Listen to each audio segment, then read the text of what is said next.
I know I can. Look at, I already got it. Look at. That we did. All your tools. Finally given you space adequate and befitting of. Yeah. Now there's a bigger chair. All right. I will call to order this regular meeting of the Board of Education, which was duly noticed on March 22nd, 2019, through posting and notification of the press in accordance with Wisconsin Statute 1984. And from Marshall Middle School, Hannah Hulina. Is that correct? Mm-hmm. All right. Everybody ready? I pledge allegiance to the flag of the United States of America and to the republic from which it stands, one nation, under God, indivisible, with liberty and justice for all.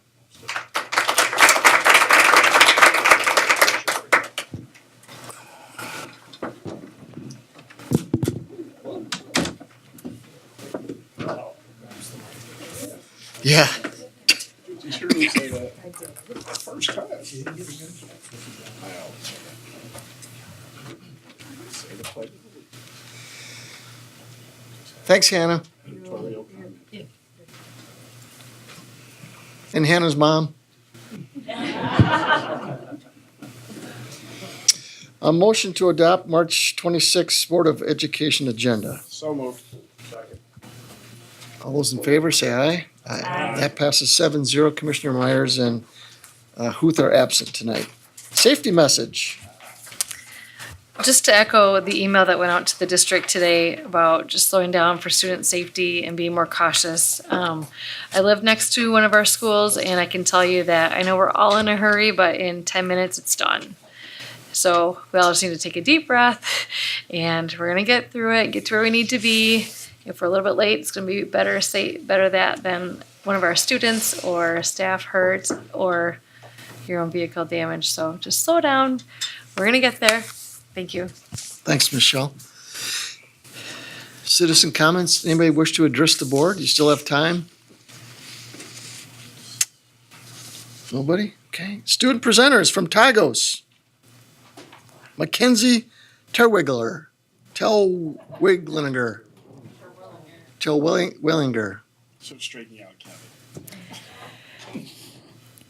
Good evening. My name is Mackenzie Terwilliger, and I'm a senior at Tagos Leadership Academy. I came to Tagos when I was in 7th grade because my traditional school just wasn't a good fit for me.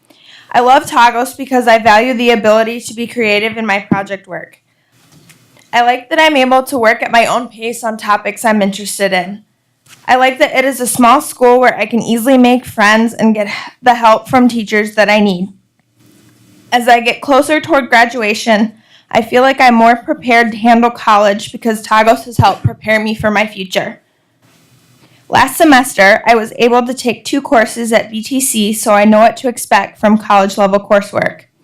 I've been accepted to Northern Illinois University, Western Illinois University, UW Green Bay, UW Whitewater, and BTC, and I plan on attending Northern Illinois University in the fall, majoring in medical laboratory sciences. I want to take a minute to tell you about the exciting things happening at Tagos. Our enrollment is up and we have almost reached capacity. We are very happy that we currently have 70 students enrolled at Tagos. Next year looks good too. With our graduating seniors and incoming applicants, it looks like we will start the 2019-2020 school year off with about 70 students. Our STAR test scores also show that our students are making progress and our school is on track to meet our school improvement plan goals. Students at Tagos have lots of opportunity to participate in hands-on real-world projects that are meaningful to them. For instance, we currently have a group of students working on a teacher-led project that stem from their concern over the amount of food that students waste. They are collecting data on the food that goes uneaten, and they have developed a plan to put that food to good use. Students are learning about composting and building worm compost bins. They will learn about worm anatomy and dissect a worm before the year is over. Last Friday night, over 40 students attended the Tagos prom. This year, the masquerade-themed prom was completely planned by students, such as myself, from the location to booking the DJ to advertising the prom and selling tickets.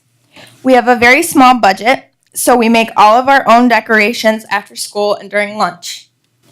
Other student-led activities this year include a choose-your-own-adventure club in which students create a written game where they make choices that impact the story, a mindfulness club in which students learn about mindful practices and how to channel their emotions in a positive way, and our Gay Straight Alliance in which students discuss awareness, advocacy, and community involvement. We also have a robotics club where students are working on building robots that can operate on their own. Before the year is over, students will have the opportunity to travel to Chicago with their peers. Students will be able to choose from a handful of activities. In the past, students were given choices such as visiting the Field Museum, Shedd Aquarium, Millennium Park, Michigan Avenue, and Chinatown. We will be voting on what we would like to do later this week. To close, I would like to invite all board members to visit Tagos Leadership Academy to see how other students and myself are taking ownership of our education.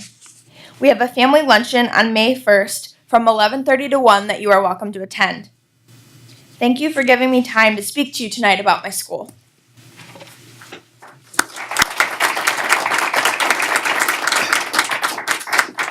Hey, Mackenzie, now you have to come back up. Yes. Could you introduce your family that's here? Yeah, my mom is back there. Her name is Cindy. And then there's my little brother, Kamani. He's a kindergartner at Kennedy. And one of my advisors, Stephanie Davis, is also back there. Great, thanks very much. You're welcome.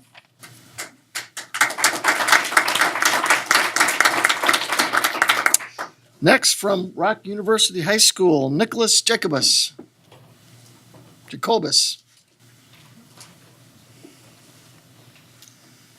Hello, my name is Nick Jacobus, and I am currently a junior at Rock University High School. I came here about 2 years ago from Arise because I wanted a more social environment, and I wanted to be able to interact with more students that were my age. The environment that I found at my school really allowed me to flourish, not only with my academics, but it also assisted me in my mental health and home life. And after graduation from Rock University, I plan on attending URock for 2 years to finish my general education courses, and I'm actually taking credits for my college classes currently at Blackhawk Technical College. After then, I plan on transferring to a 4-year university in the University of Wisconsin system to hopefully one day become an ambassador to another country, which is currently my dream job. Later on this week, I will be traveling with another student from my school, James Anderson, to California to present our nuclear nonproliferation project at the Critical Issues Forum in Monterey, California. I was also given the opportunity to go with another student, Leah Berg, to the National History Day Conference in Madison this year, and her project was on Selena Quintanilla, which was a Spanish singer that she unfortunately died, and she was talking about the impact that she had on current society in the Latin American community. She took the runner-up place at the competition and is actually the state alternate for the National History Day competition this year. We're going through a very interesting time at Rock University right now because next year we will be opening up to freshmen for the first time ever, which a little bit nervous but also very excited to have so many fresh new faces to learn with. And we currently have 27 applicants for the freshman class next year, and that is just great for our school right now. A few upcoming dates for our school include the Great World Text Conference, which is a conference where the students put together a project on a book they read. This year, that book was A Small Place by Jamaica Kincaid, which was, it chronicled her events as a young Antiguan growing up on our island and the way they interacted with the tourists there and how it's kind of a cycle of they don't want the tourists there, but they need them there because it's what their island's economy is based on. So they will be taking their projects on that and presenting them at the conference, and one of them will actually get to present to the entire conference, which will be absolutely incredible. It's great that they're able to get out there and do that.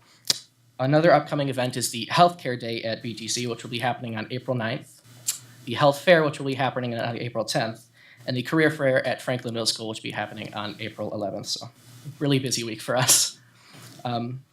I have been involved in planning our prom, which will be occurring on May 4th of this year. We are doing a prom at the Carriage House, over by the Tallman House, and it will be themed after Night at the Museum. We'll have student art on display, and we'll be able to, really get our art into the public and be able to showcase it for others to see.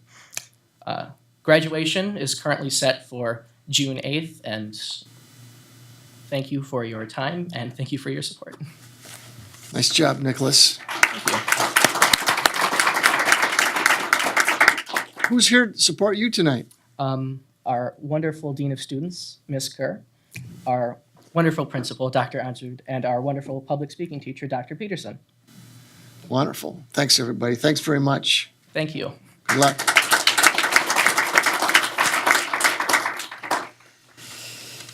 Consider a motion to approve the consent agenda. So moved. All those in favor, say aye. Aye. Opposed? That passes unanimously 7-0. Moving on to board items. Superintendent's report.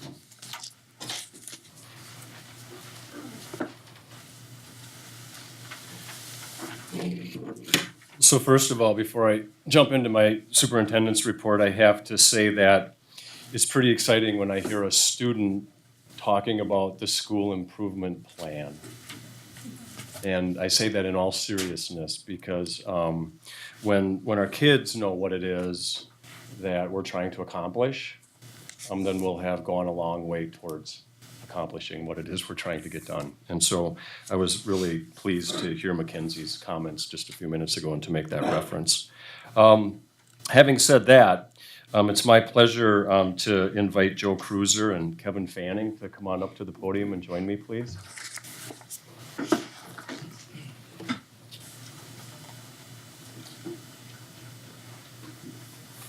So I think all of you know as commissioners that one of the things that the district has a fairly long history of doing is building a home each year.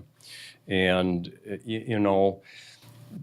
that really is the gold standard for what terminal programming looks like. And when we can get to the point where in really all of the major career pathways, we have a similar kind of experience for our children in whatever that pathway might be, we'll have gone a long way toward accomplishing our promises and getting the outcomes that we're hopeful to have for our kids. I'm so grateful to come to a place where we have a shining example of what that looks like in place already. And so tonight it's a great opportunity for me to say thank you to Joe. And I'm going to turn the mic over to him in just a minute. Kevin, even though we'd never met before, I found out tonight, actually helped build my house. And so I'm really grateful that he knows what he's doing because my house is really well built. And so I'm thankful for that. But no, all kidding aside, these guys do a great job. I stop out, once a quarter or so at the home building site, and man, I walk in and the kids are like, they're hard to work. They're at work, right? And you don't learn how to build a house or how to, do trim work or how to install a cabinet by sitting in a classroom and reading about it or talking about it. You learn about it by doing it. And so often that's true for so many other things. And so this program shines a bright light on the direction that we're trying to go as a district. And so without further ado, I want to recognize both Joe and Kevin with the Superintendent's Promise Keeper Award. And then I'm going to turn the mic over to these two gentlemen. Joe, thank you for everything you do. Can't do this without you, so it's all yours. All right. My name's Joe Cruiser. I'm not 100% sure how many of you are familiar with the program, so I'll just kind of give you a little rundown of how the program functions and what the partnership consists of. So probably 12, 13 years ago, we started this program with the Builders Association in town, and it was a joint effort to continue a house building project with the district. the Builders Association stepped up to sponsor it. And essentially, they take all the risk on the construction of the home. So they finance it and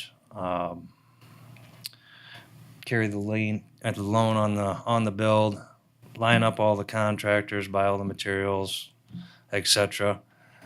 Myself and the students come out and physically build the house with contractor help from the Builders Association. So every year we work with a different builder. So we've worked with 12, 13 different builders now in Janesville, which is a great experience for me as a teacher to get to see, how everybody does things different. But the contractor and the Builders Association picks the print with some input from me, but it's kind of up to the builder's discretion. Line up all the subs, get the foundation in the ground, and then at the beginning of the school year, the students go out and start working on the house. So we start in the fall and work on every facet of the build until the house is completed at the end of the school year. So the mechanicals, the electricals, things like that are licensed jobs, then contractors will come in and work with the kids. So they still get to experience it, but with a licensed contractor on site. But the program is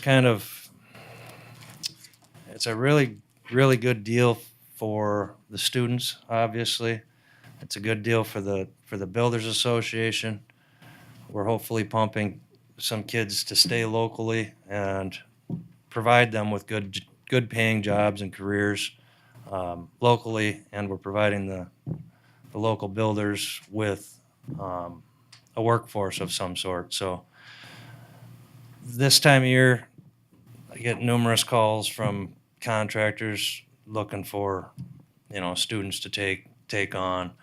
Way more calls than we can produce. So there's a huge demand for all the trades, but that's kind of the goal of the program, I guess, and just to give the kids, even if they're not going into the trades, give them some experience with life experience, I guess, outside of school. So works out good. And Kev, yeah, the Builders Association also provides scholarships for the students. It's open to anybody going into the trades. The majority of the time it goes to somebody in the class. But Kevin Fanning is here from the Builders Association. He was last year's board president, and we work closely with him. His dad owns Fanning Construction, Concrete, so we've worked with him numerous times in the past, and Kevin is the owner of, what's your business called? Fanning Construction. He does commercial buildings on his own. So we'll have Kevin say a few words about anything he wants, or if you guys want to address the Builders Association side of it, he can answer any questions on maybe there. If there's any questions or maybe a little background on me, I'm a Parker graduate. I graduated in 2004 from Parker. I had Dave Groth. I got to see him earlier. And then I went to UW Stout for a construction management degree. I spent 6 years working with a large commercial contractor before getting a call from my dad asking if I wanted to move back home. So in 2014, I moved back to Wisconsin, and shortly after that, I got kind of involved in the South Central Builders Association, and then in 2018, I was the president. So I'm currently active as the past president on the board for this year. And this is the fourth student-built home I've been a part of in 5 years of being home. So we've been happy to work with Joe and the kids, and actually in the summer of 2017, we hired one of the students out of the program to work for a year with us, and he spent about 1 year before joining the laborers union out of Madison and working with a commercial company up there for a while. So it is a good feeder program, like Joe said. A lot of kids show interest, and even if it's for a summer, we've had some kids also just help in the summers between school years too. So it is a good kind of feeder program and gets kids interested in actually doing some of the different trades of the construction industry, at least on the residential side of things. Are there any questions? Any questions or comments? Go ahead. Oh, okay. Thank you for the opportunity that you give the kids. I can picture that they get more than just the hands-on. They get how to schedule the contractors and how to even facilitate the order and all of that kind of thing. I bet that's useful and information that they can take later. So 2 questions, and forgive me if you said this, but what grades in high school is this offered at? And do you ever partner with like low-income housing organizations in town? Yeah, I didn't explain that real well. We used to build Habitat for Humanity homes, which was a great deal. GM would sponsor that. So when you build a Habitat house, you have to come up with X amount of dollars every year to pay for the build, basically. And then, so GM was sponsoring that for us. And then when GM went, the money wasn't there to do that. So that's when the Builders Association stepped up, and so that worked out well. And what was your other question? Oh, the students, typically they're all seniors from Parker and Craig, for a couple reasons. One, they have to have the time in their schedule to be able to take the class because they are out there for 3 hours a day. And second of all, they need to be able to transport themselves there. But we do take some juniors occasionally, which works out really well because some of them kids will come back the second year and just retain knowledge and then just get a little higher up on the knowledge level. But yeah, did that answer everything? Anyone else? I have a personal request. There's this guy that you work with, Yeah, I need to Griff, mention him. and I promised that you would say something nice about him. Perfect, because I know how much he loves recognition. But so we have a volunteer that comes out to the job site every day, and he's been doing that for as long as I've been here, so 19, 20 years. His name's Tom Griffin. He's retired, I think, insurance salesman, but he comes out both class periods every day. He's become a friend of mine now, obviously. If he wasn't, he probably wouldn't be volunteering, but works out good, and he communicates very well with the kids, and builds a good rapport with them, and helps me out a lot too. So thanks for reminding me of mentioning him. Sometimes I forget because he's there every day, which is unreal. So I appreciate that. That means Yeah. I get free lunch Friday. perfect. Yeah, there's all kinds of people in the community. I mean, anything that we need, the Builders Association, somebody in the Builders Association steps up. So it's a very unique situation that we get to have here. So hopefully everybody's grateful of what they're doing more than what I'm doing. So Do you know, do we have students from outside our district come in to participate? we have in the past, we had 2 kids from Beloit. I don't know if it was 6, 7 years ago, and then we've had a kid, two students from Milton. Wonderful. That's been a few years too. So Anyone else? Outstanding, you guys. Thank you very much. Wow. Anything else, Mr. Pupil? That is the end of my report. Thank you. That's great. Angela Lynch, Excellence for All update.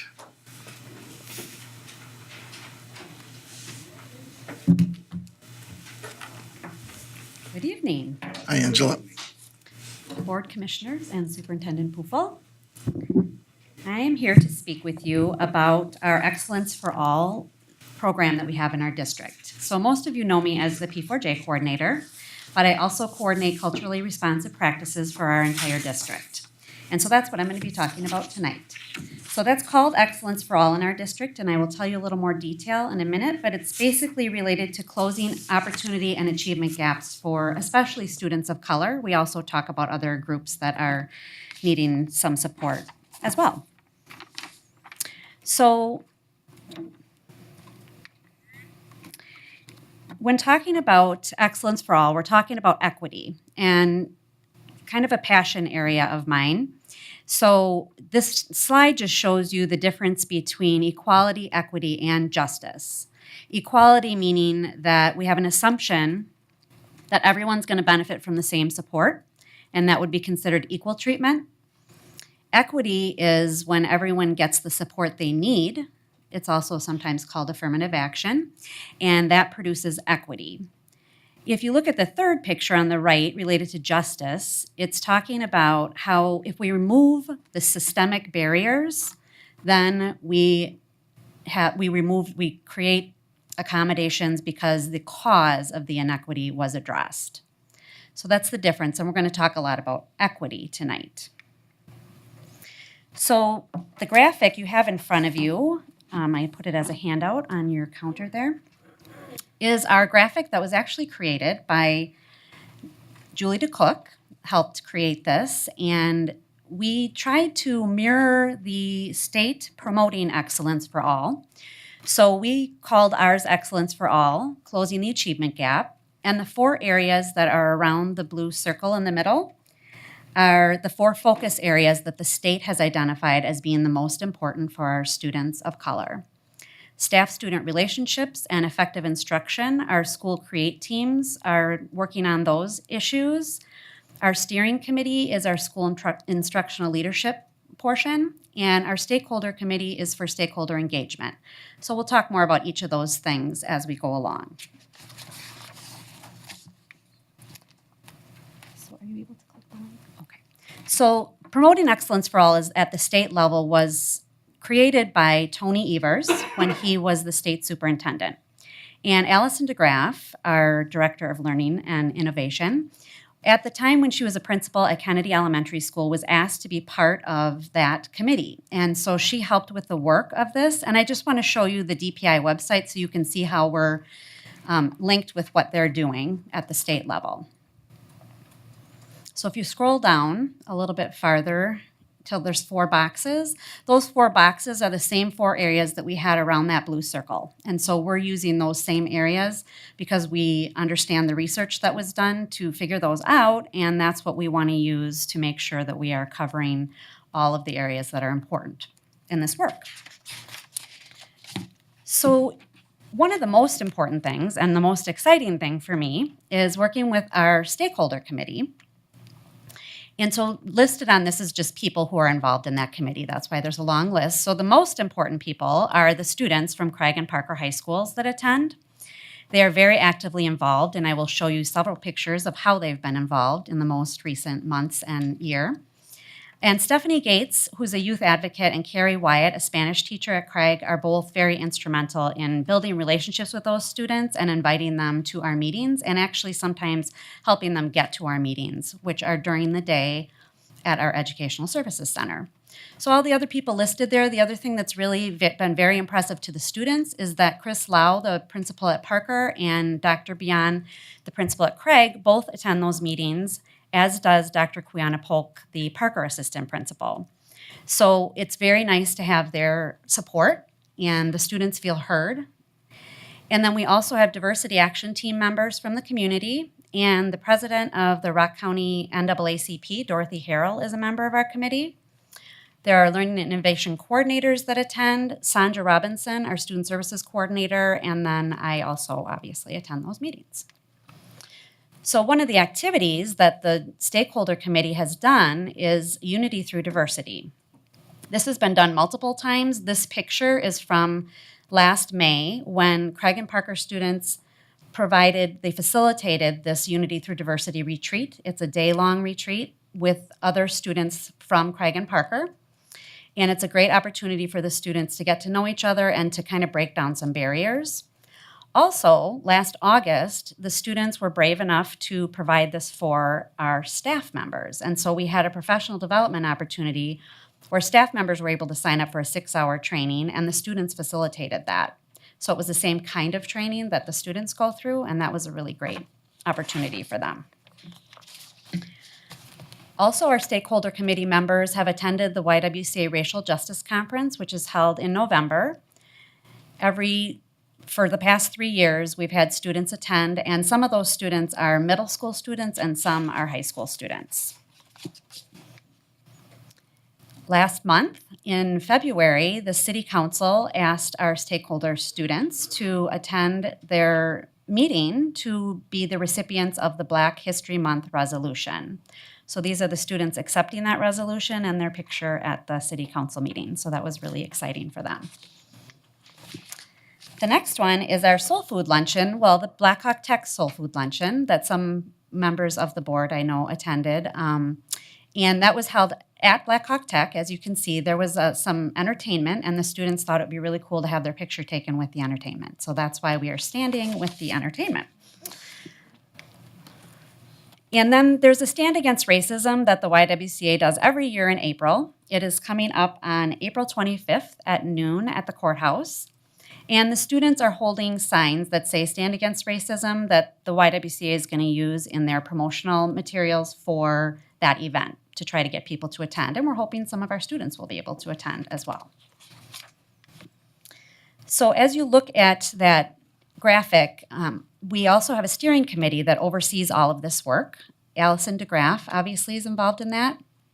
And Dr. Polk, Julie DeCook is heavily involved. So there are several people listed there. It's a very helpful group to plan what we want to be doing for the whole district. And some of the things listed on this slide are the equity non-negotiables, which are also included in the things that I handed out to you. So these were developed through the work at the state level, and our district adopted them and tried to align them with our district promises. So you can see on there that that's mentioned right on the equity non-negotiables. And one of the things that we'll talk about at the end of the presentation is what we can do as you might be able to do as a board with these non-negotiables. A professional development that was offered through this committee is called America to Me, and it was a 10-part series. It ends this Thursday. Staff were able to sign up for it, and actually Sandra Robinson and Dr. Quiana Polk are facilitating that at Parker High School. It's been very well attended, and people have gotten a lot out of it so far, and we're hoping to offer it again next year. The steering committee's work right now, what we're trying to do is make sure that all staff get equity training, and so we are planning a microaggressions PD for all staff. So in a minute, I'll tell you about our CREATE teams, and they will be providing that for their staff in August when the staff return back to work. So this is just a little bit of data. This is the proficiency rates for all of our districts, so it's not just one school, and it's from the forward exam for English Language Arts. So as you'll see, the blue is the school district, and the red is the state, and you can see it's broken down by race and ethnicity. So what's notable is we are doing better than the state in some of our areas, which is good. But if you notice the difference between our Black students are 25% proficient and our white students are 49% in English Language Arts. And that is a huge discrepancy. So when we talk about closing the gaps, that's what we're talking about. We need to close those gaps, and that's what all this work is related to.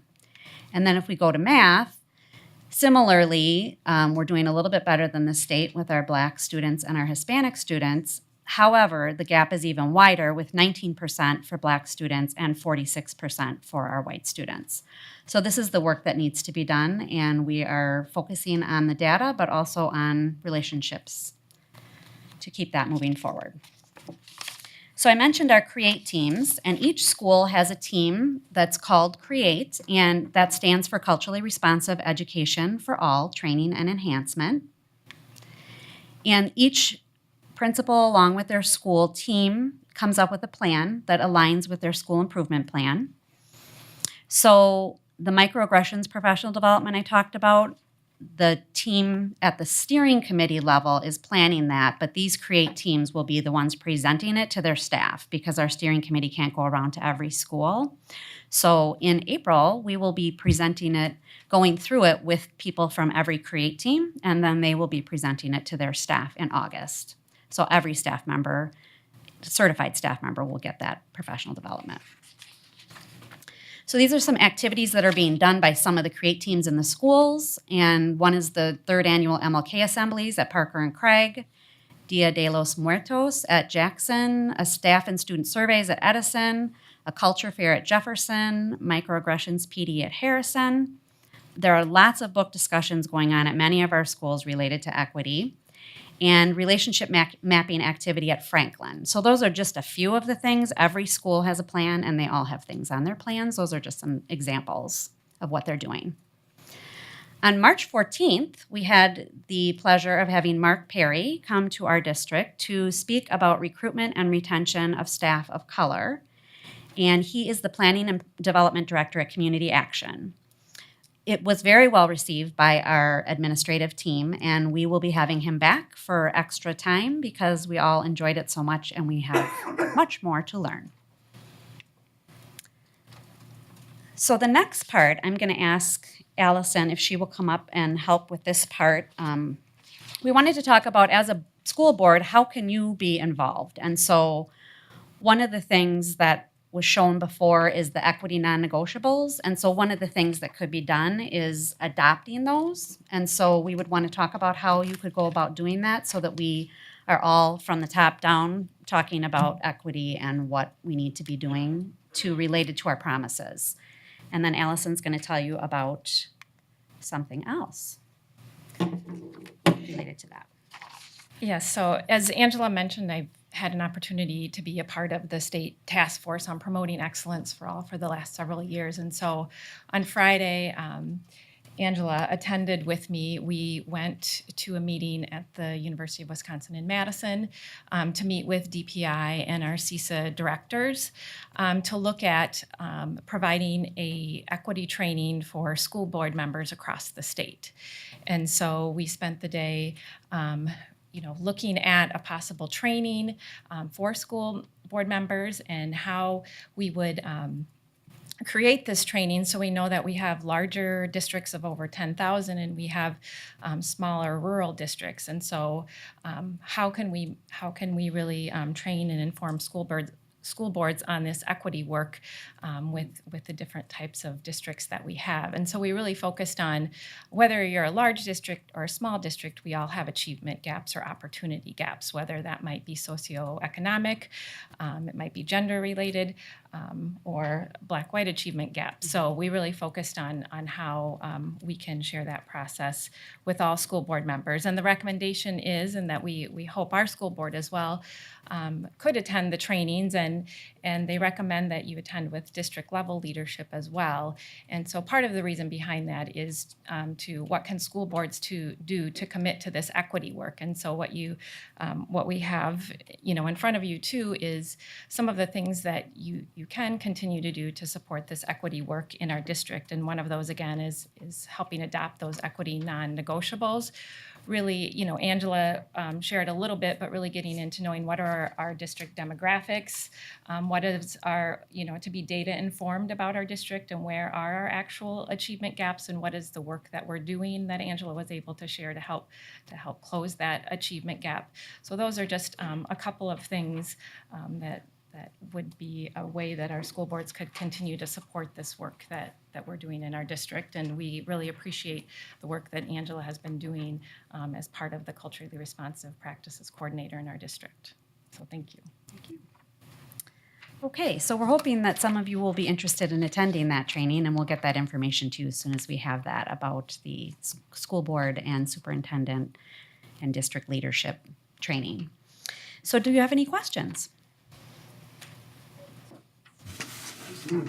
Anybody? Comments? The date of the training, it has not been set yet. As soon as you did not miss anything. As soon as it's set, we will let you know. Anyone? Go ahead, Lisa. just as a former employee of Community Action, I'm so happy to hear that you had Mark Perry come and talk and that you will continue to have him. He is a wealth of information, and I have learned so much from him. So I'm really happy to hear that you're engaging with Community Action and bringing his expertise to our district. So thank you. Thank you. We are excited to have him too. So, what's going on within the classrooms to reach the kids that need the additional help to bring up the scores? Good So question. we have the That's a good question. There are lots of different things that are being done. The most important thing, especially for our students who are a little more disenfranchised, is building relationships. We need to make sure that we're establishing strong, trusting relationships with our students so that they feel like they want to be at school and they want to learn. But also our work with Discovery Education and engaged and empowered learning will help our students feel more involved in the classroom too. And so all of that work is continuing to go on, and we will keep moving forward with it.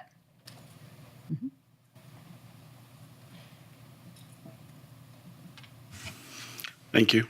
One quick question, and it's one that since we're doing professional development around it, just kind of curious. Well, I don't want to say I'm curious. Could you explain a little bit more microaggressions? Sure.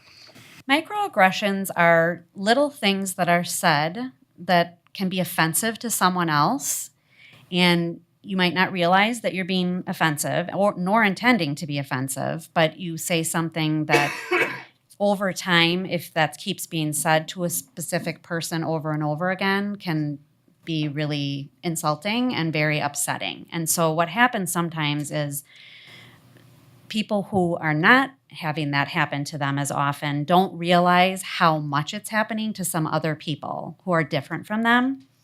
And when that's happening, there's not a lot of understanding of why that might be so upsetting to someone else. So for instance, if someone were Black and they were hearing a lot of comments that are not necessarily intended to be disrespectful, but come across kind of as a more disrespectful comment, and it happens frequently, a white person might not be aware that that's happening as often because they're not experiencing it. So really helping our staff understand that and to know what they are and know how to recognize them and to learn more about them so that they don't do it as often, because they're not doing it on purpose. Nobody's doing it on purpose. But the little micro part of it becomes macro for people who it's happening to over and over again.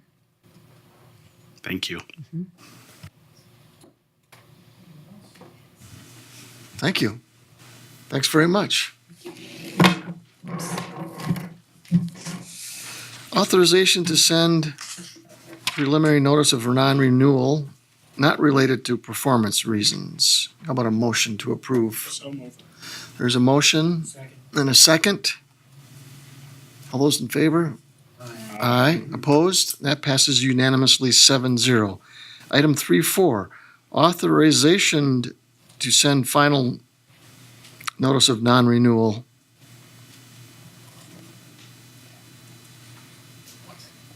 to administrators, principals, limited certified personnel. What's the difference between these two? So one's a final, one's a preliminary. So Ah. essentially what you're doing is we're trying to keep you up to date with all the notices that we have to give. So I'll entertain a motion to authorize to send final notice of non-renewal not related to performance reasons. So moved. Second. Any discussion or questions about what that means? Anyone? I have a question. I'm assuming we're not talking the same timing Pardon? between the one before preliminary and the final. We're just making sure that we've approved it, so then the timing is executed when necessary. Absolutely, yeah.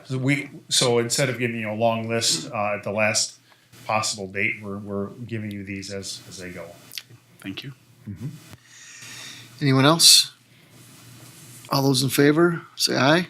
Aye. Opposed, that passes unanimously 7-0. Presentation and consider approval of enrollment-driven staffing plan for 2019-20 school year. Thank you. Good evening. You all, I gave you a bound copy, but you all had received this as well electronically from me about a week or so ago. And just wanted to obviously go over that today. Many of you saw my presentation at PPC. It's going to be very similar to that.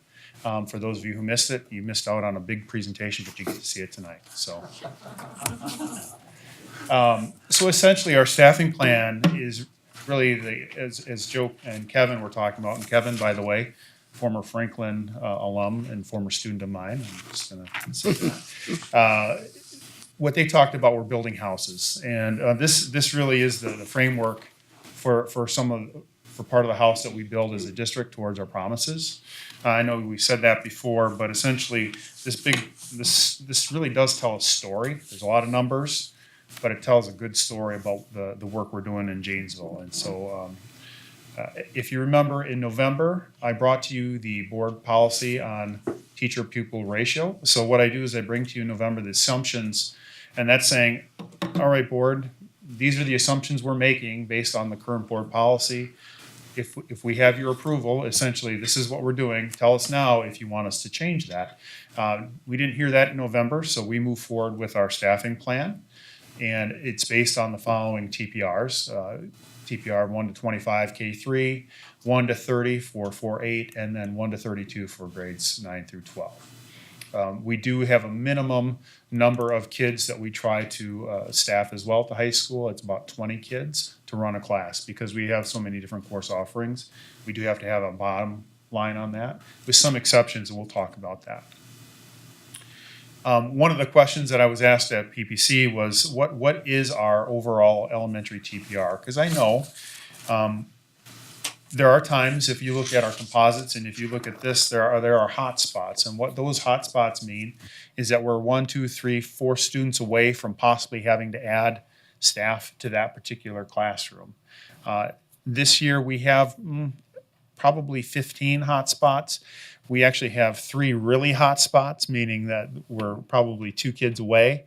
But what we do is we watch those numbers over the summer. And the reason why I asked for 3 contingencies in the plan, we say 3, but it's equivalent of about $225,000, which allows me the freedom to put a new section of teacher without having to go to the board for that permission. It just allows us to do that. And if we hit that amount, which we have historically, every year I've been here, and I know with Dr. Sperry we did quite a bit as well, we do hit that depending on what happens year to year. And that could go from anywhere from overloads in the high school to overloads at the middle school and then new sections at the elementary.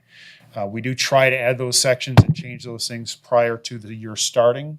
That has a minimal impact then on kids and staff. But historically, our elementary overall TPR has been pretty good. It's very competitive, very low. If you look around other districts, I would bet that you would see a higher TPR history. Okay, so this year our plan currently, based on the projected numbers, is going to have a 1 to 20.5 student TPR. And it's not a half a student, it's an average, just so you know. This is what our current enrollment or projected enrollment for staffing looks like. So again, this is the enrollment-driven staffing plan. So as we look at this last year, we had 3,930 elementary students. Next year, we're projected to have 3,858 students. That's a decrease or change of 72 students. As a result, you can see that our FTE, teacher FTE, is reduced by 3.0. Okay, makes sense? So whenever the enrollment goes up or goes down, so does our FTE, relatively so.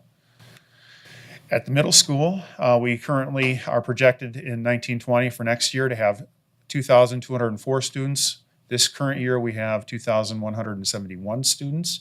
That is an increase of 33 students. Now, this is a little tricky, this slide here, because if you see the FTE change at the middle school, it's an increase of 4.3. I'm going to get to why in a few minutes, okay? At the high school, again, we see a decrease in student population. We're down 172 kids. Next year, 2,847 kids compared to 3,019 this year. That's a pretty large decrease, and so you would expect that the teaching FTE would decrease as well. And that is the case, 6.08 for both high schools. Again, if you look at our projected enrollment for next year, we're down, if you add it all together, we're down a total of 211 students for next year's staffing plan. This is a summary of our staffing plan. So what I've done here is parts of the staffing plan include pieces like grants that aren't part of the local budget. They also include the local budget. So I've kind of delineated that for you. Our overall teaching FTE change is a decrease of 4.78. Okay, so that means at the end of the day, when this plan is approved, we will reduce our staff by 4.78 FTE.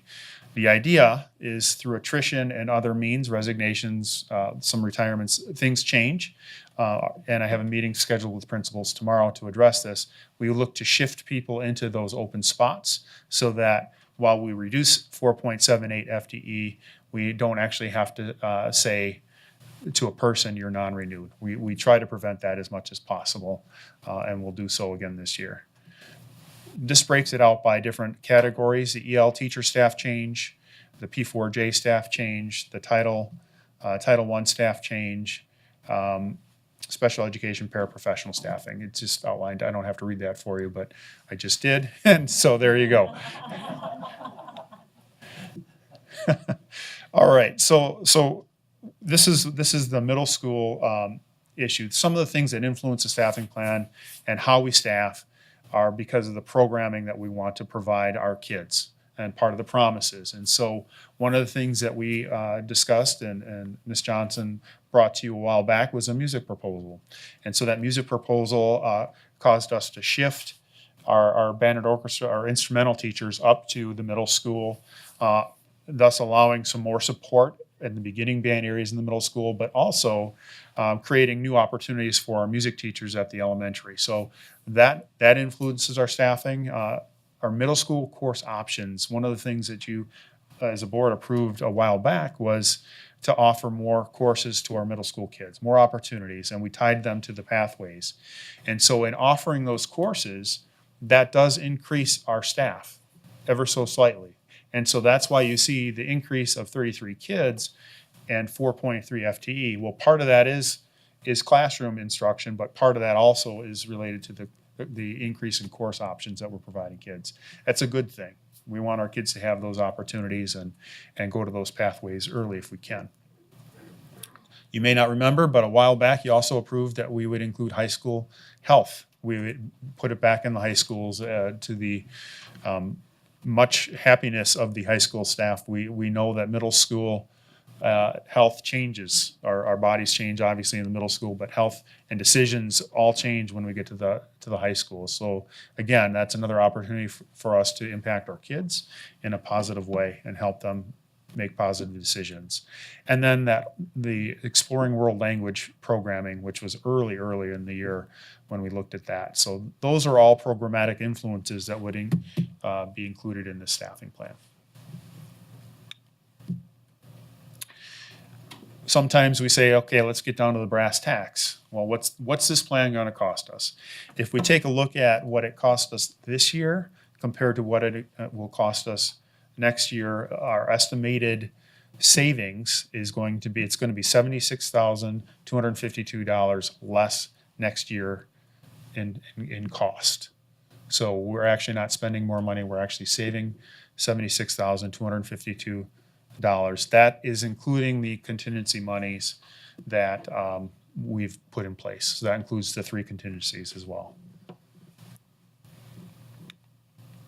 This is one of the most important slides in this presentation. It's the timelines because we have to follow state statutes.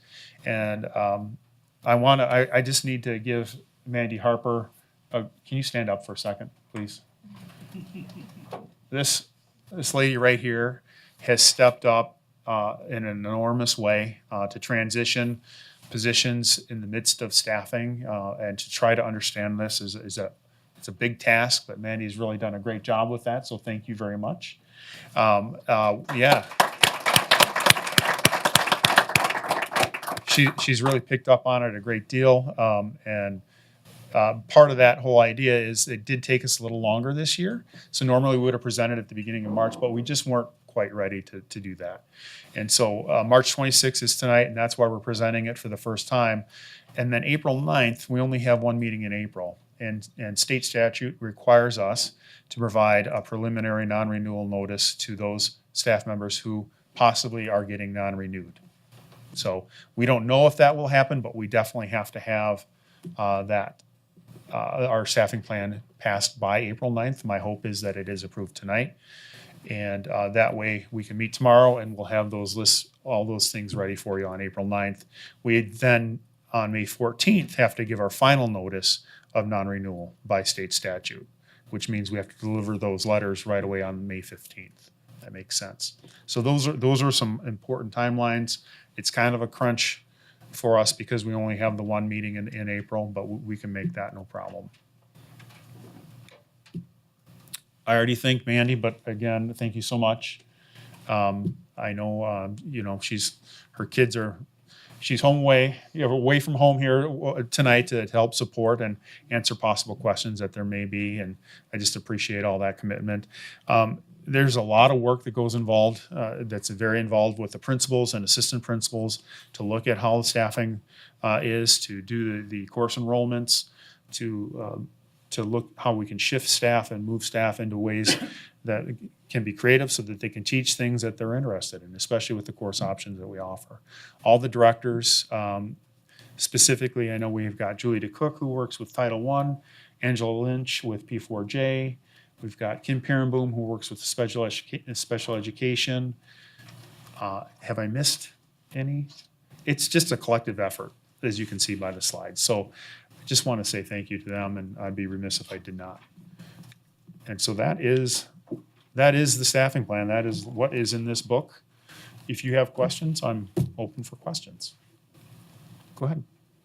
So when you see the reduction in the elementary based upon your staffing plan, and then you see the increase in middle school and you talk about shifting, are you talking about if someone has a dual license of elementary/middle level, that an elementary teacher would be offered if that would be, is she licensed or he would be interested, you would shift them to the middle school so you wouldn't have to do non-renewal in addition to attrition and resignations? Correct. Okay. Yep. Thank you. Exactly right. How about a motion to approve? So moved. Second. There's a motion, a second. There's some discussion or comment. Go ahead. Scott, I wanted to understand this a little better. Have we moved health to the middle school? Is that what we've done? Nope, health has been at the middle school. We actually took it out of the high school years ago and put it only in the middle school. But we actually have put it back not only in the middle school but also in the high school now. Okay. One of the things I would question is this appropriate today with the changing things that are happening in our society to maybe actually be a fifth grade class? It's a tough call, but I understand. So we do, and I can defer to directors, but we do something called MASH. We are looking to possibly expand that a little bit, but we do MASH in the fifth grade. Health is a required course to be taught kindergarten through fifth grades already. It's a yes, go ahead. So what we're doing is, we already have it K-5 in our elementary schools, and we now are exceeding the state minimum requirement, which is a half credit or one semester of health in either middle or high school. We will have a half credit class in middle school and in high school because of the needs that we're seeing and our need to be able to more directly address those needs. Anyone else?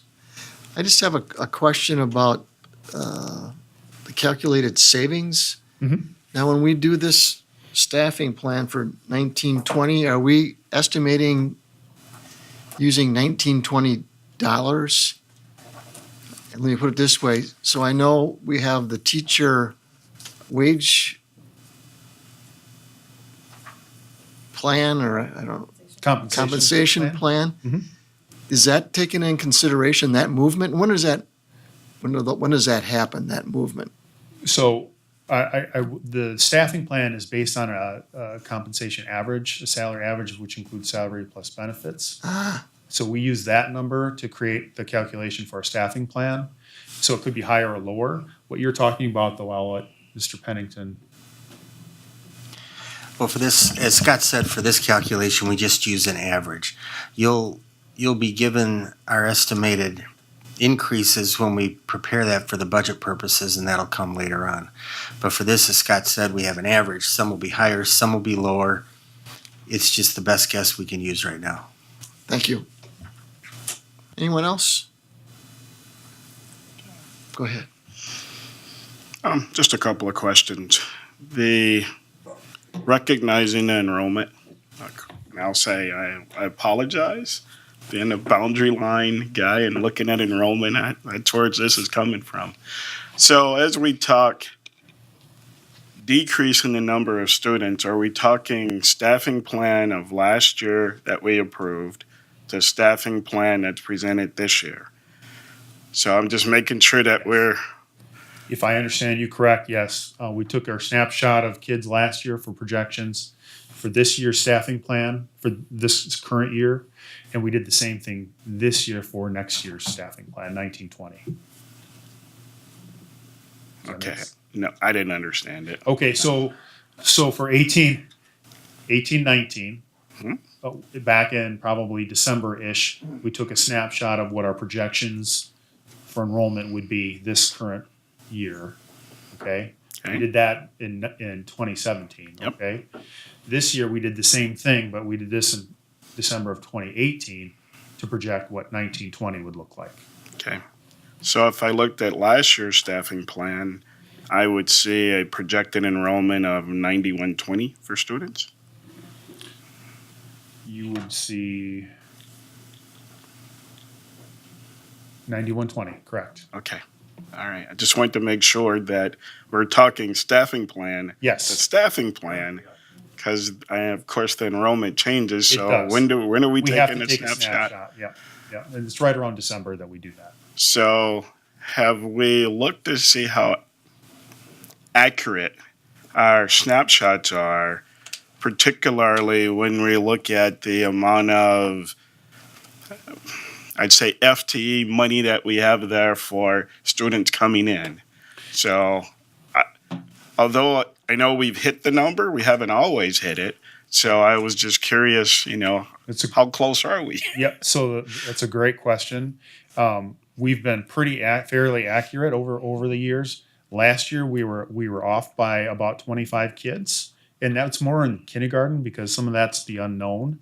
But we found out where that issue was, and we had several people calling homes to make sure that we have those kids, we know where they're going to be enrolled in school.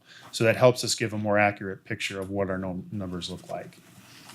I like to hear that. I knew the answer, but I thought it would be important for it to be shared. Thank you. Yep.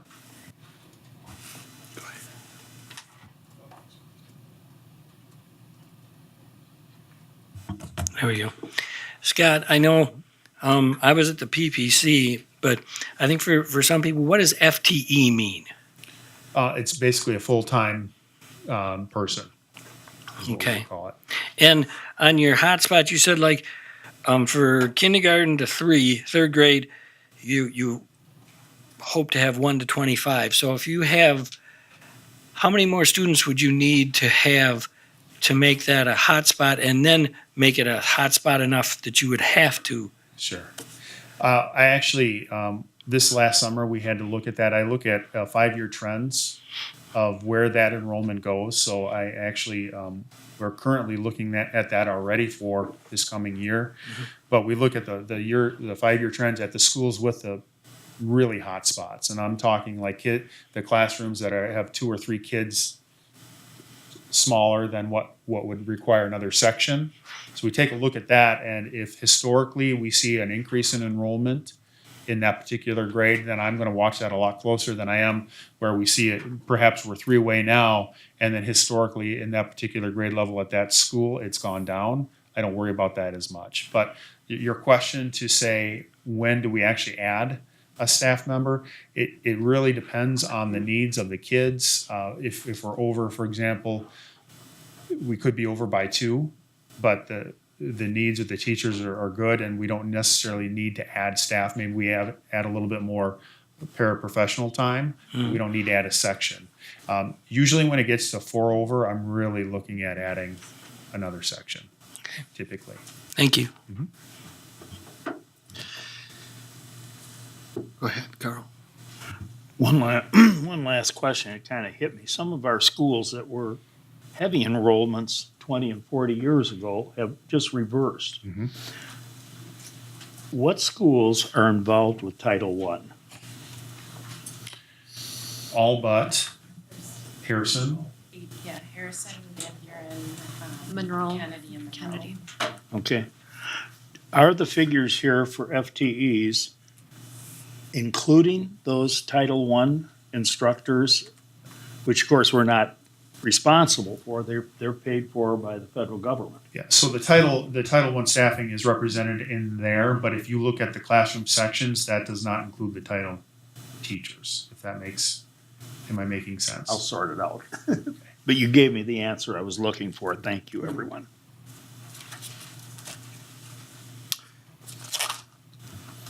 Actually, I did say I had 2, and I forgot my second question. Are we making more of a concerted effort to have less telepresence classes? I see that we have some advanced classes that are still telepresence. And I was just, as we look to the future, then how would we manage those things? I don't need an answer to this. This was just more of as I'm thinking about a young man last year sitting in advanced computer science, and he was the only student at Craig High School. Fortunately, it was the first period and he could drive to Parker. I was just going, that would have been a heck of a missed opportunity. So as we advance, let's just keep in mind, this is thinking long term. How do we make sure that the 5 students in advanced computer science principals at Craig would still have that opportunity without telepresence? So, thank you. The answer to your question about telepresence, concerted effort to have less is yes. All right, there's a motion and second. Anyone else? All those in favor, say aye. Aye. Opposed? That passes unanimously 7-0. Thank you. But mid-year update on district goals process.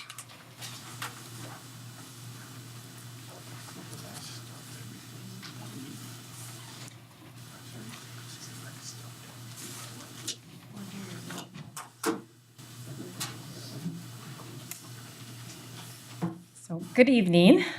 Tonight I want to provide a brief update on 2 of our evidence-based practices in our district to support ongoing continuous improvement for our district goals.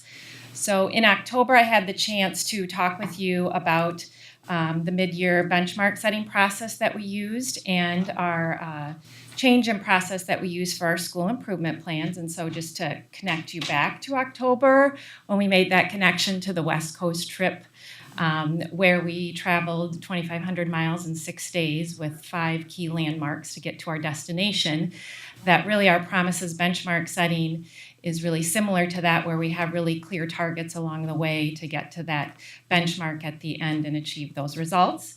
As well as we talked about our school improvement plans, and do we want those to look more cook-like or chef-like? Is it a cook-like where it's that tried and true recipe of following the same steps over and over and getting the same result?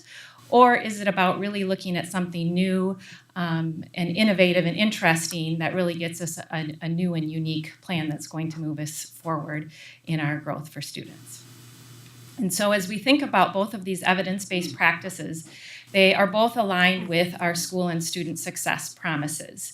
And both our promises benchmark and our school improvement plans are guided by the work in these school and student success promises, along with we've used some some of our culture and climate, as well as health and safety promises that also support the work that we want for our students for our school and student success promises. Also related to our benchmark setting and our school improvement plan goals is we have the $100 incentive that's tied to our base salary structure. And so for both of those, achieving that district goal or that building goal would add to that $100 incentive. And part of the reason behind that is we really want to think about how we work as a K-12 system. So what's happening in elementary school should matter to high school, and what's happening at high school should matter to elementary and middle school, because we really want this to be a collaborative and collective effort to move our students forward. And so I want to just give you a brief update on the process that we used with our mid-year benchmarks. So we came back together again, as we did in October, and we had all of our 21 administrators from our buildings, as well as our directors, superintendent, and coordinators, along with teacher leaders that all attended the meeting again. And during that meeting, we had the opportunity, we brought in our mid-year data. So where are we at now with each of these benchmarks? We also brought in some of our historical mid-year data. So where have we been the last 4 and 5 years mid-year with some of these benchmarks? We didn't have all of the pieces of data because some of them we will not be able to gather until the end of the year. But what the process was, we worked in the same groups that we worked in October, and we looked at that data, and then we determined if the data is telling us we're trending in the right direction to get to that benchmark. And then we had to determine if we are trending in the right direction, then we know we're going to keep on the path that we are. If not, we need to make an adjustment, and what does that look like? And so then each group was able to come back together and share that in the large group about their decision for where we're at with the benchmarks. And so it was very much, again, a collaborative process, K-12. And then after we had shared where we were at with the large group, each building administrator and their teacher leader had an opportunity to meet independently and talk about the information we discussed and how they want to share this information and update back in their building on where we're at mid-year with our data. And so I'm not going to go through each benchmark today and where we're at, but I want to share an example of the process we used with one of our benchmarks. So you're all familiar with we want 90% of all third graders to read at and above grade level. And so I was a part of that group. And in that group, the baseline data for that was 42% of our students at the beginning of third grade were at or above grade level. We set the goal of 59%. And when we looked at our mid-year data, it was about at 45%. So in looking at the historical data, that was pretty similar. But what we looked at is in the past, we've really only gotten to about 56%. And we're trying to get to 59%. So we realized in looking at the data that we were in a similar place, but that would also mean that we're probably not as likely to get to where we had set that goal. So the conversation that happened, and that included, we had elementary reading teachers, we had middle school reading teachers, high school English teachers, all in this group. And collectively, consensus-wise, was we're not changing the goal. We believe it's not about the $100. If we really believe this is what's best for students, we're going to continue to push towards this goal. And so it was really a great opportunity to be a part of that conversation and to be a part of colleagues that really put students first in that decision-making process, and very much appreciated. So again, it was really a positive experience, and when we asked for feedback on that half day that we spent together, again, a lot of the feedback is around how much they appreciate looking as a district at K-12 and understanding for an elementary teacher what's the heavy work happening at the high school to really meet those college and career goals, and what are elementary and middle school teachers really doing and working hard to prepare students for their high school experience. So really another positive experience. And so along with that, as we mentioned, that was kind of the process we used for mid-year benchmark setting. And we also came back with elementary and secondary principals and looked at our mid-year review of our school improvement plan goals. And again, they brought their academic learning coaches. And so we spent about a half day together again.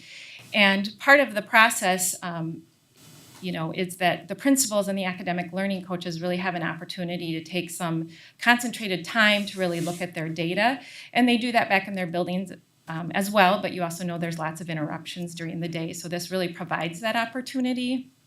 And so as they looked at their goals, they used the same process we did with the benchmarks of what is our evidence saying about if we're trending towards our goals? Are we headed in the right direction? Do we need to make adjustments? Are there changes in our resources or practices?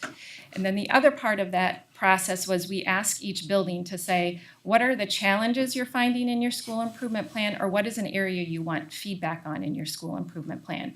So then each principal and teacher leader were put into groups with other principals, and they shared that challenge and asked for feedback. And so they appreciated the process of talking to other principals. Again, that's missing when you're working on that in your building, and hearing we're facing similar challenges, and also getting ideas and feedback from other principals on how they can continue to move forward in their school improvement plan.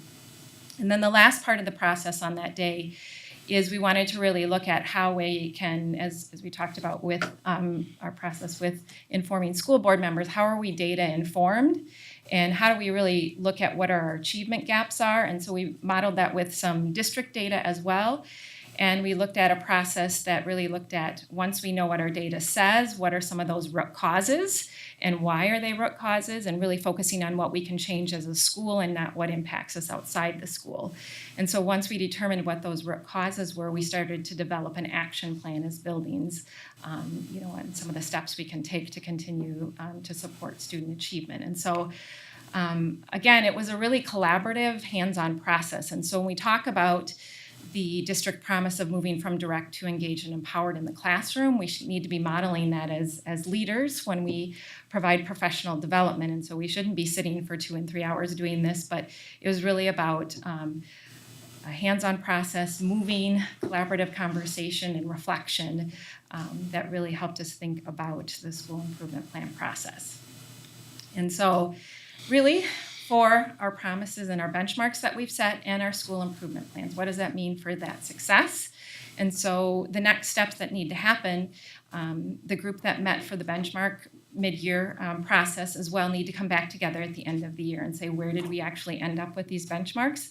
And do we need to meet 100% of them if that's going to be aligned with the incentive? And with our school improvement plans, we'll be meeting with each building to look at where they are at with their goals to determine that as well. So again, it's really been having the beginning of the year, the mid-year, and being able to come back together at the end of the year in a collaborative process has really been beneficial in growing as a district in supporting student achievement. So thank you for the opportunity to share the update. Thank you very much. Any comments or questions? Anyone? Thank you for sharing this process. I love your collaborative approach on that.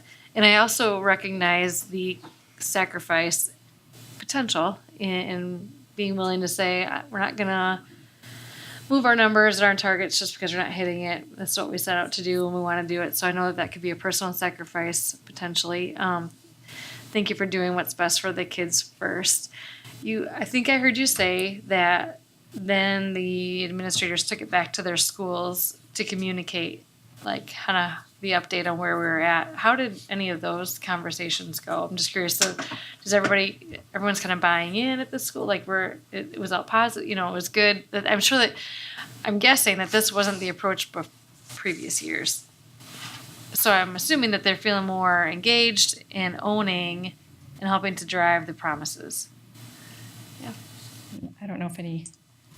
We're doing ours on Friday. We'll be discussing some of that on Friday, but our building has received some of the information, and then we are going to be discussing more on Friday.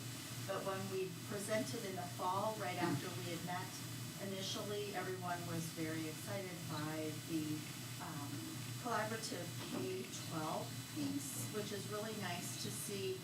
It gives us importance in the work that we're doing at an elementary level and knowing what's happening at a middle and a high school level, and we were able to share that, and that was really, I think it's unifying and feels really good. Good, thank you. And staff appreciate it. Thank you. Anyone else? When you What were you going to say? One thing I was just going to add is that, you know, at Parker, and I'm sure Craig does this also, we've practiced this for a number of years, we take the improvement plan that we write as a district, we formulate our building plan on that, and then we go one step deeper and departments build their own plans too to support those as well, so that we really do have alignment across the building in what we're doing to support the promises. One question about the school improvement plans, and it goes back to your last slide, you know, what is success? And if we don't meet those benchmarks, what does that look like next year? Do they hopefully grow off of that and they extrapolate off of that, or am I just assuming? No, it's a great question, but yes, and we've talked about that. A lot of our promises are 5 years too, so we may not get to those goals in 1 year or 2 years, and so as they come back in the fall and they look at their data again, it may be we're going to keep the same goal and we're going to build on it and try to push it further. Mm-hmm. Thank you very much. Thank you. Item 3.7, consider approval of fiscal 18-19 to date budget transfers and adjustments. How about a motion to approve? So moved. Second. Motion to approve and second. Any comments or questions about these budget transfers? All those in favor say aye. Aye. That passes unanimously. Item 3, consider approval of usage of the 18-19 year-end unspent funds. Good evening. I'll get that in now. You have a memo that was distributed through the packet. As you know, every year as we go through the year, there is a possibility for having unspent funds at the end of the year. You've noted in the memo that it looks as though we have at least $650,000. I listed some of the causes for that. That's as of today that we're feeling comfortable with. If there will be any changes between now and year end, I would feel as though that number would grow. So what we wanted to do as staff was to put some items in front of you to get your approval to use on what to use our year-end money for. This is the earliest I've ever come to you in 10 years with this kind of request. We wanted to get it out there because certain things we have on our list are very time sensitive. If we don't move on some of these things within the next month or so, we won't be able to say, like, order maybe some items that won't get in by the end of June 30th. They have to be in, they have to be in service. So what I have, there's 2 things that we're asking for approval on tonight in this item. Number 1, the list on page 2 does show a priority list that was determined through directors with input from countless other people within the district of what we would want to spend on unused money on at the end of the year. There's more money on the list than we have currently, but we wanted to get this in front of you because if something comes up in 2 months and we can still get it and it's more than the $650, the board will be informed. You'll see the items we're trying to spend the money on. So I guess what we're looking for is approval to spend the first $650 on the items that show up in this listing, and then also permission to keep going if more money presents itself. You can see the top items that we had, and I'm just going to do the top 2. You can read the whole list, but it's upgraded band music instruments and upgraded appliances for FACE classes. That's what I would have called home ec in high school. We have some security cameras where the grants covered a certain amount of security cameras. We think more are necessary, more have been recommended. So this pays for that extra amount. And then you can see there's other projectors, Apple TVs, iPads, and then some construction items. So what we're looking for is approval to use year-end money on these items. Now, if we get 2 months down the road and a new opportunity presents itself, we'll come back to the board if there's an adjustment to this schedule. But there's items on here that if we don't order and move on them right away, we won't get them by the end of June 30th. A motion for approval? So moved. Second. Motion. Anybody have any questions? Go ahead, Carl. A couple. I actually had a question on the previous one that kind of ran through pretty fast, but I can talk to you about that. Let's concentrate on this. You said the first 6. is that right? Items on here? Yes. And that's On what page you 2, listed? correct, yes. Okay, and that's 865,217. We have 600 and some thousand? Right. So what are you going to not put in there? We would go down the list until we ran out of our funds. In that that's a priority? Yes, it is a priority list. Okay, I just wanted to make sure I had that. If we get more money, we'll keep working our way down the list. Usually at the end of the year, we move some of it into other funds for the future. That's part 2 of the recommendation. Thank you. That's the second recommendation, I should say. Okay, thank you.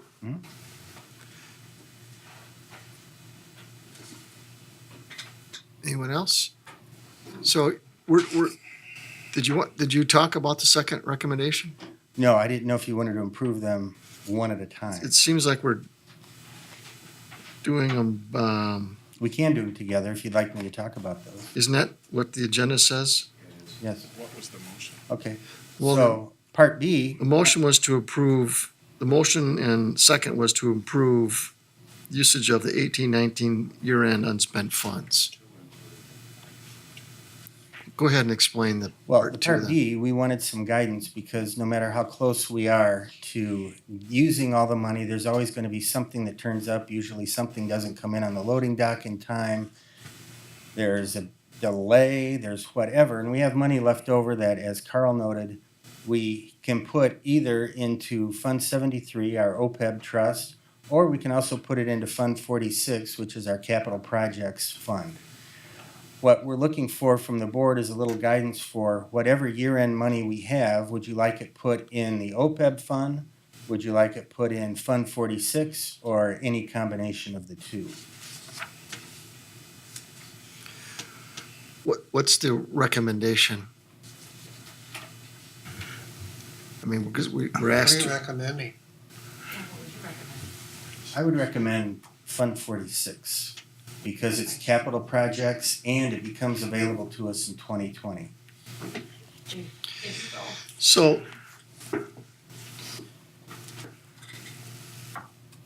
do we have to amend or include that in the motion? If that's the recommendation, right? So I understand then the intent of this motion to approve the unspent funds includes the priority list, and then any extra funds would go into Fund 46, Correct. correct? Go ahead, Carl. Yeah, I just want to know, you're recommending the other two funds, which we do in some ways. What is our balances in those funds? The OPEB fund has enough to cover, if we did not donate any more to it, it would have enough to cover another year and a half's worth of contributions. Our Fund 46 is about at $1,450,000 right now. Okay.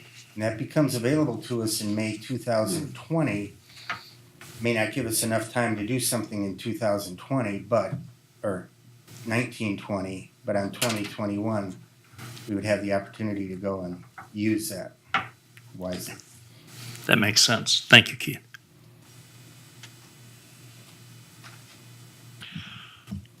I'd just like to point out that although $650,000 may seem like a fortune to you and I personally, if you look at the total budget, it's really a very, very small amount. So staff are doing a good job watching the budget.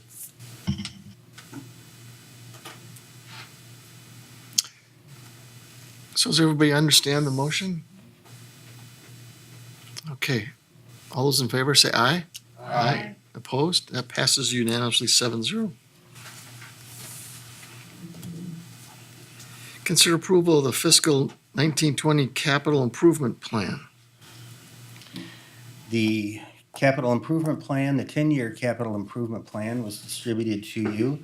As Greg may touch on later, as we noted in the Finance Committee meeting, the more we look at this is not as much a capital improvement plan as it is a asset renewal or repair plan. If you look at the items, we're not really adding capital growth or any items of that. We're just fixing what we have and keeping it alive. We've put this, and first I need to thank Dave Leader for putting together and accumulating all the stuff that he thought was most important. He gives that to me, and then I slice and dice it 5 different ways so you can look at it from different directions.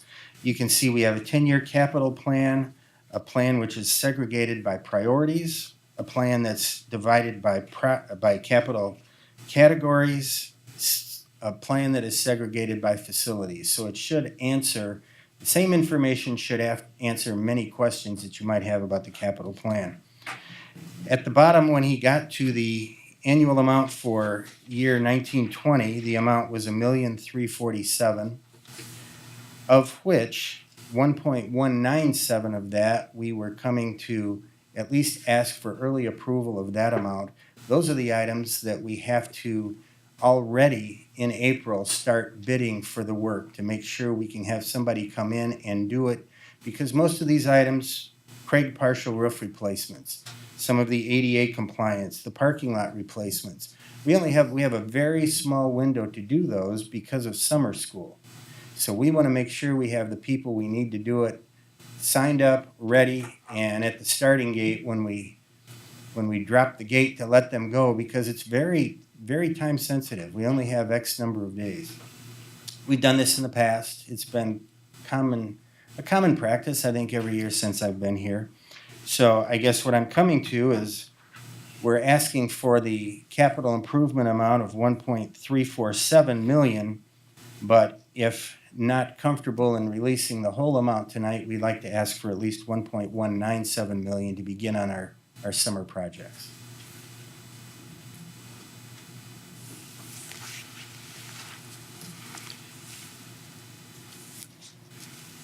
So what's the recommendation then what's the motion, what's the recommendation under this agenda item here?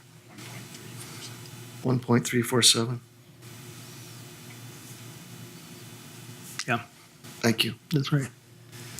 How about a motion to approve that $1.347 million? So moved. Second. Any comments or questions? I have a question about the bleachers. So I see that's every year it's $30,000 for inspection and repair. Correct. So if all the bleachers in our district, they have, on an annual basis, have to be inspected Correct. and repaired to their current There's condition. Findings, yes. Right? So is it true, though, that we have some bleachers that are grandfathered, particularly Craig High School bleachers in the main gym? Yes. If we did anything like added railings or steps to those bleachers, that would eliminate any grandfathering. We'd have to go in and do a complete redo. It very well could, without going into details. Okay. I would assume it would until I was told differently. Okay. So does bleacher inspection include consideration for ADA conditions? Yes. Okay. Yeah.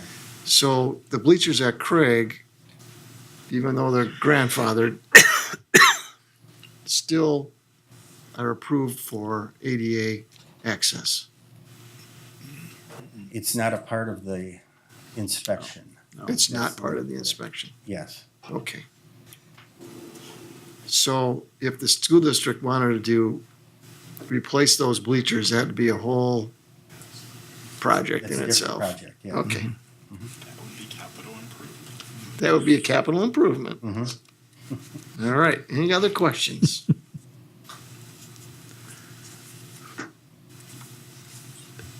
If I can just elaborate a little bit, when I was at Marshall, we'd have to pull the bleachers out, and then the guys would come in and they'd literally look at the electrical. They would look at all the bleachers, how they go in and out and everything. They do a really, really good inspection on it. But yeah, if you add anything to it, then you'd have to you'd be looking at a whole capital improvement. Okay. Thank you. Anyone else? All those in favor say aye. Aye. Opposed? That passes unanimously 7-0. Consider early approval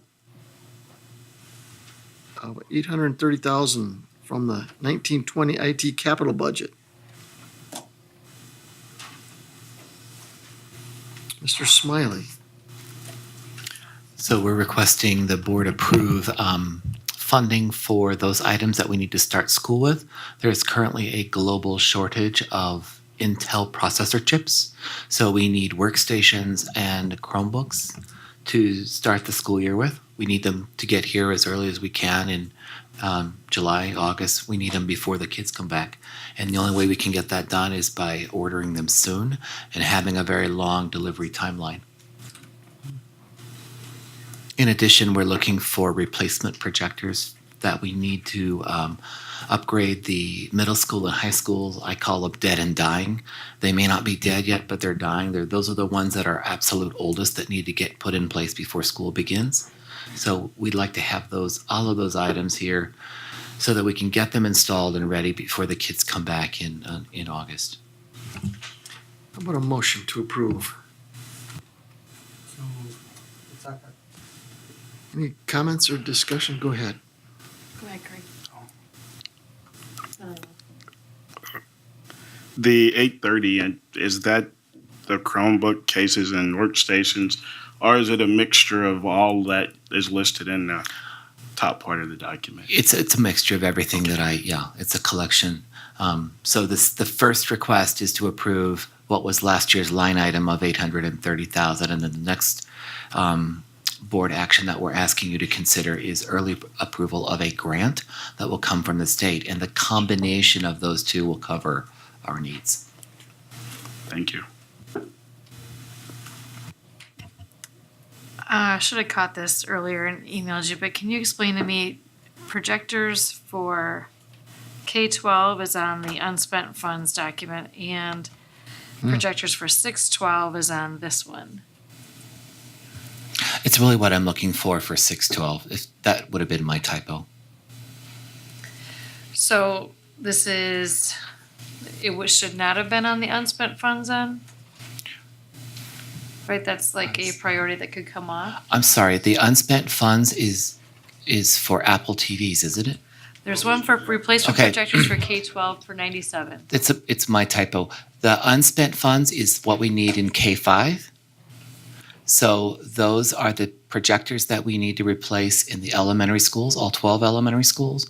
What we did was we did an inventory of everything K-12, and then I broke it down between the two requests. And it's the typo where it says K-12 projectors would be in error. Okay, so K-5 is unspent funds for correct. 97,000. Yes. 6-12 is for 70,000. Okay, Correct. thank you. And then one other question is, I feel like we have a mix of Apple and iPad and Chromebooks.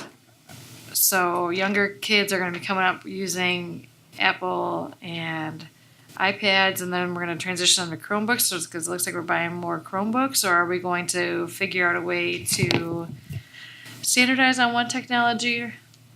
Well, at the moment, the plan is to move the elementaries toward the Apple products. And so that request for the Apple iPads are for teachers so they can get used to them for a period of time. And then once we have sufficient professional development, they've had an iPad in their hands, then we'll look to add devices for students.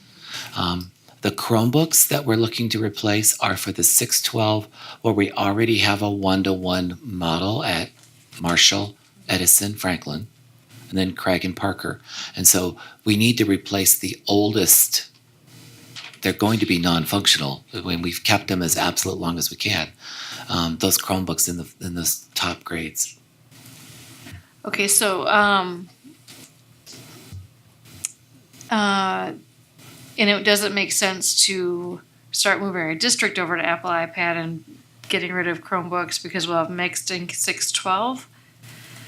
Do you know what I mean? If we're going to standardize it as K-5, they're using Apple products, and then they go to 612, and then we're going to keep them on Chromebooks. That's the work that we're currently doing. Right. But I wouldn't wouldn't want to go further with that logic at this time because that hasn't been a group discussion or a group decision. Okay. For the next amount of time, we're going to begin moving the elementary, the K-5, toward Apple products. And then as we move through that, then we'll be able to see what the future looks like. But right now, we're staying consistent 612, and we're beginning to move toward the Apple product line K-5, but first with just teachers. So our goal here is to make sure there's a working projector in every K-5 classroom. That's the first part of that request. Put a device in every teacher's hand, K-5, and to provide what's called an Apple TV. It's a small box. For anybody that's curious, it's a small box that attaches to the projector or the smartboard or the television, whatever's in the classroom. Most of them are projectors. And it allows the iPad to connect so they can demonstrate what they're doing from their iPad to the whole class. So it's an in-between little wireless tool is what it is. But when people think Apple TV, they think it's something big, and no, it's a small box about 4 inches big. Thank you. Anyone else? Great. There's a motion and second to approve. Anyone else? All in favor, say aye. Aye. Nay? Opposed? Nay. That passes unanimously 7-0. And it looks like we've had a discussion already or explanation on 3.11. Need a motion for approval. So moved. Any discussion or questions about that? All those in favor say aye. Aye. Opposed? That passes unanimously 7-0. Consider approval recommendation to restructure the HR department.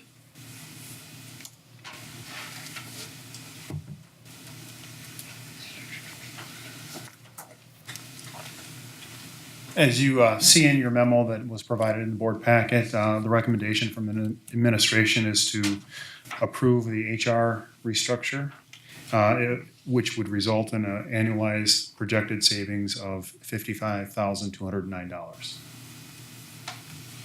I entertain a motion to approve. Anyone? Somebody want to make a motion?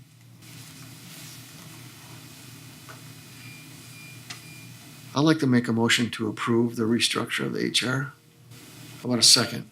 There's a second. Any discussion or comments?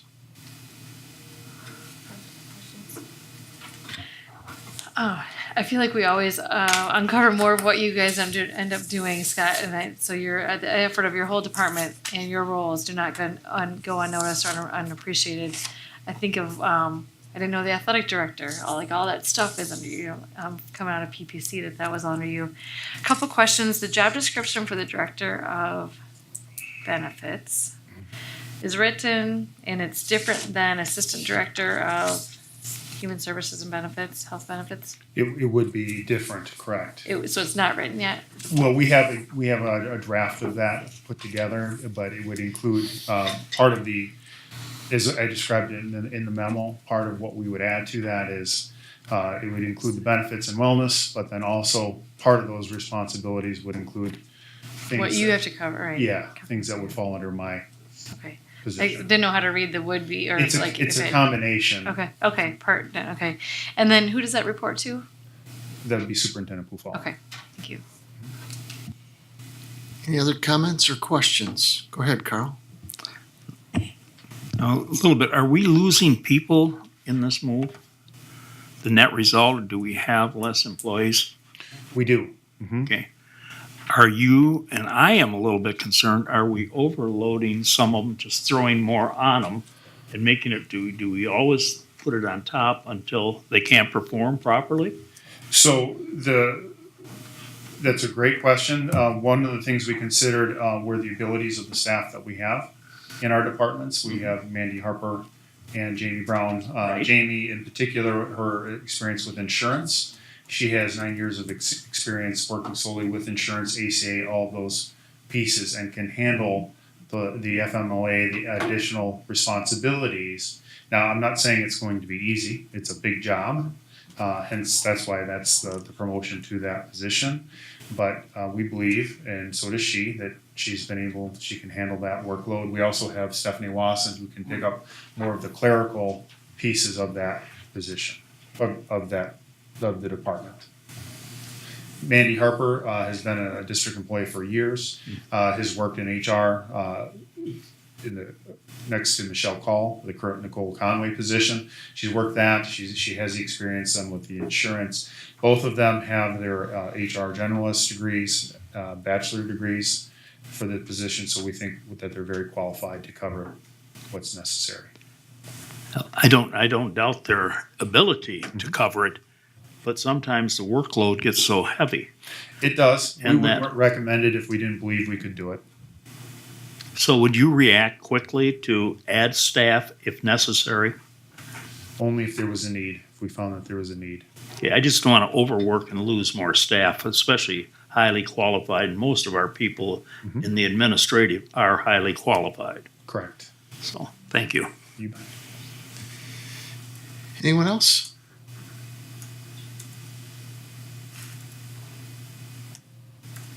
Oh, okay. Everybody understand the motion and the second? Okay. All those in favor say aye. Aye. Opposed? I hear none. So that passes unanimously 7-0. Thanks. Consider approval of compensation study recommendations. Yes, good evening. This is coming to you again after the March 12th recommendation to change this into a 3-phase plan. Again, regarding the memo, we went out and had a compensation study, wage compensation. This first phase, which was recommended on March 12th, was to take staff whose salary was below the 45% mark of the range and have it adjusted to the 45% level. And we have done that and included that in the board packet for approval this evening, effective on the April 10th payroll. How about a motion to approve? So moved. Any comments, questions? So this is phase one, which the board, if this passes, affects the current year budget. Right. And then when will the board be asked to approve phase two? Will that be for the 1920 budget approval process?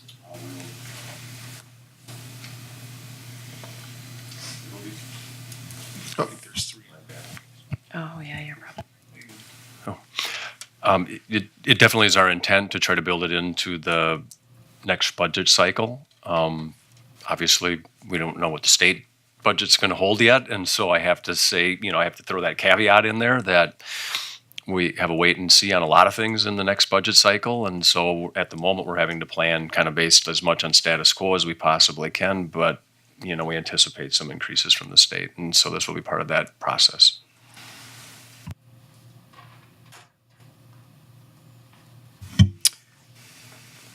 Anyone else?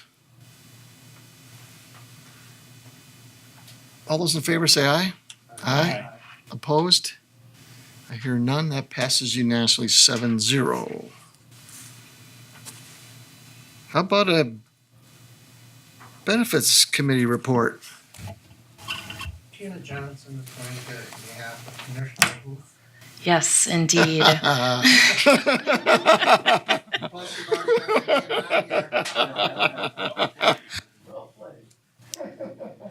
Yes, very good. So on March 14th, we had a benefits committee meeting. We started off with a robust discussion on the wellness plan and did consider moving it to the full board, and we will do so in May once things settle down a little bit in benefits regarding health plans and all of the conversation that will take place. We'll be bringing a presentation and some details looking for probably as an action item. We also then went into a closed session to discuss, due to contract negotiations, to discuss healthcare and dental care. We always do that whenever we are negotiating. And then we came out of the closed session to determine that we will go into a benefits workshop on April 9th, which will also, majority of which will take place in closed session as we are still negotiating contracts, but we will be doing so with the full board.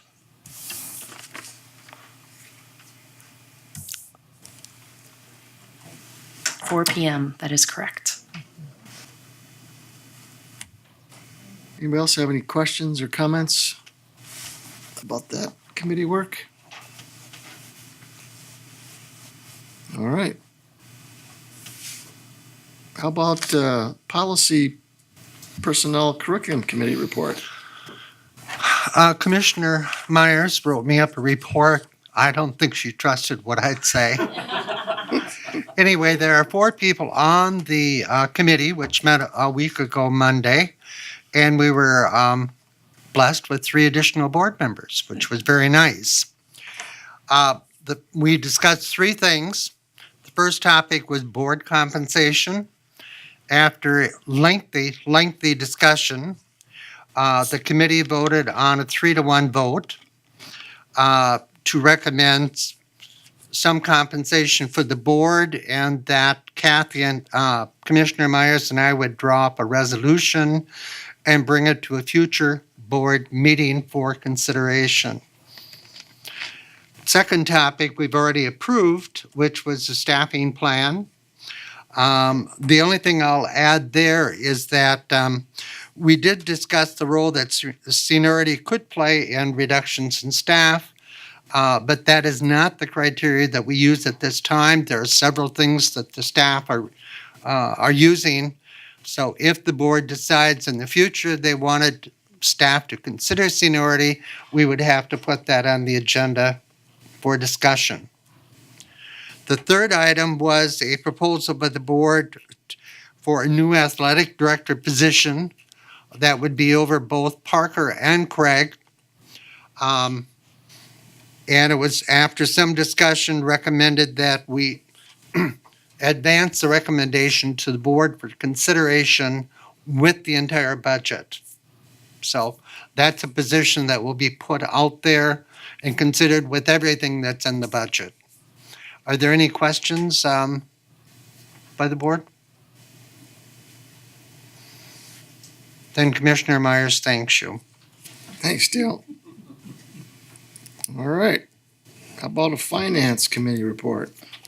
Well, tonight we made sure to give Mr. Pennington and myself as the chair lots to do since we have approved millions of dollars tonight. So just that wasn't part of our committee, but I'm just saying that that's what we're going to be seeing next time. Really, we covered quite a few things already from our meeting. One of the big pushes that I think it's important for us to do as a committee, and we started to have the conversation to really, as Mr. Pennington mentioned earlier, to move from thinking capital improvement to thinking asset renewal. So that'll be a change in documentation going forward. It's not capital improvement. We don't have any improvements. We're just renewing what we already have, repairing whatever it may be. So that'll be a change in documentation. Well, at least that'll be my suggested change, and the committee will hopefully jump on that. But as we look at our future planning and looking at how to make sure that our buildings continue to function as they were designed or the needs that they have, we'll be developing a long-range plan. We looked at a glimpse of it from the capital improvement plan, but doing the research behind it and really looking at by building and what can we have the biggest impact to save energy, since it appears like that's really positive from Edison, change the environment to make it better for staff and students, and move forward with that. So that'll be a huge effort, particularly the next few months, but it's going to take probably the next year to really have a good, solid plan. So it's really our focus. The other item is we just briefly discussed what we want to look at with respect to fees. for building usage. Focused on, since the only fee we have is for swimming pools, we'll focus on that first, but then more comprehensive, what do we want to do from an overall fee structure, if there is any, for the use of our buildings? Thank you. All right. I have no new summary board requests. Jeez. Why did I say it that way?